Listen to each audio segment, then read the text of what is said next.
Paano nga ba ang tunay na pamumuhay? Mga babae, pasakop kayo sa inyong asawa, sapagat iyan ang kalooban ng Panginoon. Mga lalaki, ibigin ninyo ang inyong asawa at huwag silang pagmalupitan. 20. Mga anak, sundin ninyo lagi ang inyong magulang, sapagat ikinalulugod iyan ng Panginoon. Mga ama, huwag ninyong kagagalitan ng labis ang inyong mga anak at baka manghina ang kanilang loob.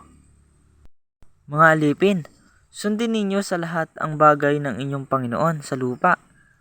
May nakakakita man o wala, gumawa kayo, hindi para kalugdan ng mga tao, kundi dahil sa kayo'y tapat at may takot sa Panginoon. 23.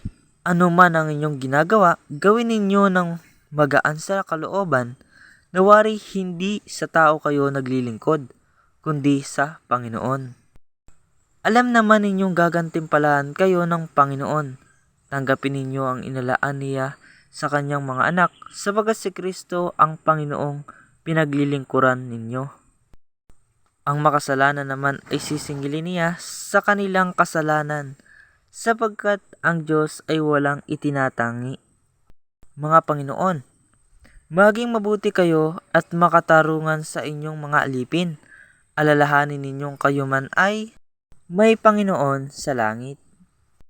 Tandaan natin ang talata sa Colossus chapter 3, verse 23. Ano man ang inyong ginagawa, gawin ninyo ng magaan sa kalooban, nawari hindi sa tao kayo naglilingkod, kundi sa Panginoon.